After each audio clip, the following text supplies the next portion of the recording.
नमस्कार। तो आज हम समझने वाले हैं एक बेहद इंपॉर्टेंट टॉपिक को, that is currency swap. Currency swap क्या होता है देशों के बीच में, वो हम समझेंगे आज।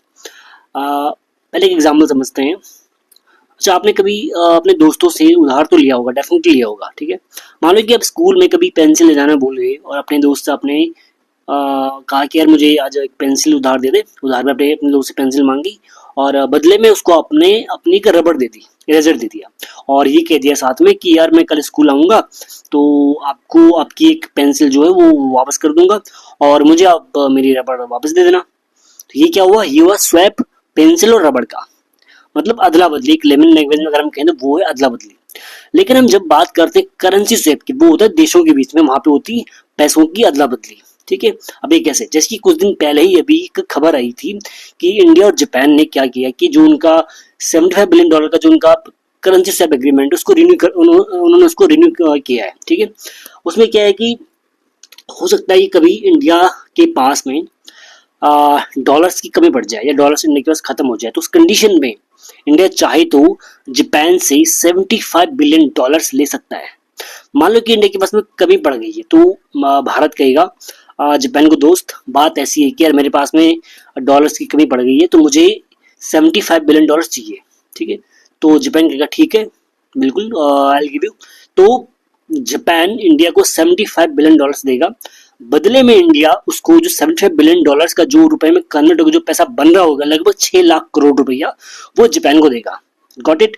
जापान देगा डॉलर्स में $75 बिलियन, ठीक है। इंडिया देगा उनको रुपये में, अपनी करेंसी में, लगभग 6 लाख करोड़ रुपया। और कहेगा कि भाई जो भी उनका जो भी वो टाइम डिसाइड करेंगे, लगभग 1 साल, 1.5 साल, 2 साल, कि भाई मुझे 2 साल का समय देना और 2 साल के बाद में आपको मैं आपका जो पैसा है $75 बिलियन वो मैं आपको वापस दे दूंगा और आप मुझे मेरा जो 6 लाख करोड़ रुपया है जो रुपए के फॉर्म में, वो मुझे आप वापस कर देना। और साथ में इंडिया क्या कहेगा, एक अवार्ड के तौर पे, एक इंटरेस्ट के तौर पे, एक तोहफा मान लो, एक मामूली मात्र का, लगभग 0.5% या 1% या 1.5% का जो इंटरेस्ट रेट जो भी वो तय करेंगे, वो जापान को देगा, ठीक है। ये हो गया करेंसी स्वैप एग्रीमेंट। अब ये जरूरी क्यों होता है? जरूरी डेफिनेटली ये आपको पता है कि बिना डॉलर्स अभी भी स्टिल डॉलर्स इतना इंपॉर्टेंट है कि अगर आपको अगर इंडिया को स्पेशली अगर आपको क्रूड ऑयल्स खरीदने तो वो डॉलर्स में होगा, ठीक है। अगर आपको डिफेंस इक्विपमेंट खरीदने अगर आपको, तो वो भी डॉलर्स में ही है। अगर आपको फॉरेन में स्टडी करनी है, अगर आप यूएस में स्टडी करना है, कहीं अब जाना है आपको, तो वहाँ पे मैक्सिमम टाइम पे डॉलर्स ही यूज होते हैं। और इसका यूज क्या है, मतलब क्यों जरूरी है? सबसे बड़ी बात तो ये कि आपको आईएमएफ के सामने हाथ नहीं फैलाने पड़ते हैं। दूसरी बात ये कि आपको किसी भी और कंट्री के सामने हाथ नहीं फैलाने पड़ेंगे। हर चीज आपकी इजीली हो जाएगी। अगर आपने किसी के साथ में, ऐसे देश के साथ में एग्रीमेंट किया हुआ है, तो आपको बहुत ज्यादा दिक्कतें डॉलर्स को लेके नहीं आने वाली।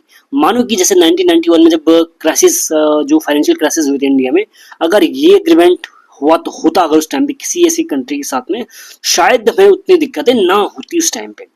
जैसे भी हम भाई अभी हमारा जो करेंसी स्वैप है, लगभग लगभग 8 से 10 या लगभग 14-15 देशों के साथ में, जो सार्क कंट्री ने, लगभग सभी के साथ में, सार्क के साथ में अपना श्रीलंका हो गया, मालदीव हो गया, यूएई हो गया, जापान हो गया, इनके साथ में हमारा करेंसी स्वैप है।